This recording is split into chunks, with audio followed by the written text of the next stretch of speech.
बिस्मिल्लाहिर्रहमानिर्रहीम। अस्सलाम वालेकुम स्टूडेंट्स, फाइनली आप लोगों का रिज़ल्ट जो है वो कल अनाउंस हो गया था। तो जिन स्टूडेंट्स ने अच्छा सीजीपीए गेन किया है उनको मेरी तरफ से बहुत बहुत मुबारक, और जिन्होंने पासिंग मार्क्स लिए हैं, देखिए आप लोगों के पास वर्चुअल यूनिवर्सिटी में स्पेशली जो है वो एक अपॉर्चुनिटी होती है कि आप अच्छा सीजीपीए गेन कर सकते हैं।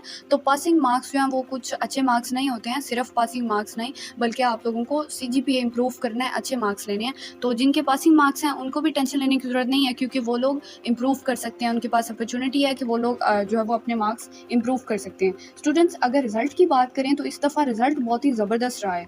देखिए वर्चुअल यूनिवर्सिटी में स्टूडेंट्स जो हैं वो 1,11,801 टोटल स्टूडेंट्स 5,55,922 पेपर्स में अपीयर हुए थे, जिनका जो पासिंग रेट है वो 81.10% है। स्टूडेंट्स, ये पासिंग रेट जो है वो बहुत ही ज़बरदस्त और इम्प्रेसिव पासिंग रेट है, क्योंकि देखें अगर 81% पासिंग रेट है और जो 9% स्टूडेंट्स जो फेल हुए हैं, अगर आप लोगों में से कोई स्टूडेंट मेरी वीडियो जो सुन रहा है वो अगर उन 9% स्टूडेंट्स में शामिल है, तो देखिए ये बहुत ही अफसोस की बात है, क्योंकि बहुत ही कम जो है वो इस दफ़ा स्टूडेंट्स फेल हुए हैं। तो स्टूडेंट्स, अगर आप लोगों के एफ़ ग्रेड्स हैं, अगर किसी का एफ़ ग्रेड है तो उसको टेंशन लेने की ज़रूरत नहीं है, क्योंकि आपके पास अपॉर्चुनिटी होती है कि आप लोग इम्प्रूव कर सकते हैं। लेकिन देखिए अगर एक दफ़ा आपका एफ़ ग्रेड आया तो आप लोगों को नेक्स्ट सेमेस्टर में उसको इम्प्रूव कर लेना चाहिए, ताकि बार-बार जो है वो अगर आपका एफ़ ग्रेड आता है तो फिर आपके एक्स्ट्रा सेमेस्टर्स लगते हैं। और अगर बात करें उन स्टूडेंट्स की जिनका ये लास्ट सेमेस्टर था, जिनकी डिग्री कंप्लीट हो चुकी है, तो स्टूडेंट्स उनके पास अपॉर्चुनिटी है, वो 25 अगस्त से पहले-पहले जो है वो अप्लाई कर सकते हैं एक्स्ट्रा सेमेस्टर के लिए। तो आपका जो है वो एक एक्स्ट्रा सेमेस्टर आपको दे दिया जाएगा, जिसमें आप लोग अपने जिनमें आपके कम मार्क्स हैं, यानी कि सी और डी ग्रेड्स हैं, वो सब्जेक्ट सेलेक्ट करके आप लोग अपना सीजीपीए जो है वो इम्प्रूव कर सकते हैं। और इसके अलावा स्टूडेंट्स, जो स्टूडेंट जिनको लगता है कि आपका पेपर अच्छा हुआ था, लेकिन उस तरह से आप लोगों के मार्क्स नहीं आया, तो उनके पास रीचेकिंग का ऑप्शन है।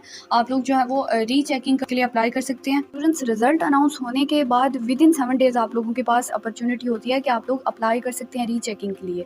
तो उसका बहुत ही आसान सा तरीका है, स्टूडेंट सर्विसेज में जाके वहाँ पे ऑप्शन दिया होता है, उस पे आप लोग जो है वो रीचेकिंग के लिए अप्लाई कर सकते हैं। और स्टूडेंट्स मुझसे पूछें तो मैं ये कहती हूँ कि स्टूडेंट्स को इसका कोई ख़ास फ़ायदा नहीं होता है, तो इससे बेहतर ये है कि आप लोग जो है वो ये सब्जेक्ट जिसमें आपके कम मार्क्स हैं वो दोबारा सेलेक्ट करके उसको इम्प्रूव कर लें। क्योंकि मैंने यहाँ से वर्चुअल यूनिवर्सिटी से बीएस ऑनर्स कंप्लीट किया और अभी मेरा जो है वो बीएड चल रहा है, बीएड सेकेंडरी। तो मैंने अपनी डिग्री के दौरान नहीं देखा है अगर किसी स्टूडेंट ने अप्लाई किया तो उसको ऑथेंटिक रीज़न बता दी जाती है, और मैंने कभी नहीं देखा है कि किसी स्टूडेंट के रीचेकिंग के बाद जो है वो मार्क्स बढ़े हों। अगर आप लोगों में से किसी के बढ़े हैं तो आप लोग कमेंट में बता दीजिएगा, लेकिन मेरा ये ख्याल है कि आप लोगों को दोबारा सेलेक्ट करके उसकी तैयारी करनी चाहिए। स्टूडेंट्स, अगर आप लोगों की कम सीजीपीए और आप लोग उसको इम्प्रूव करना चाहते हैं, आप लोग किस तरह से इम्प्रूव कर सकते हैं अपनी सीजीपीए को, और कोर्स सिलेक्शन किस तरह से करनी है, कौन से सब्जेक्ट सेलेक्ट करने हैं, इन सब चीज़ों के बारे में इंशाल्लाह आप लोगों को कंप्लीट जो है वो एक वीडियो बना के मैं अपलोड कर दूँगी और गाइडेंस मिल जाएगी। इसके अलावा अगर आप लोगों का कोई भी क्वेश्चन है तो आप लोग कमेंट बॉक्स में पूछ सकते हैं। एक दफ़ा फिर से मेरी तरफ से कांग्रेचुलेशंस, क्योंकि स्टूडेंट्स इस दफ़ा जो है वो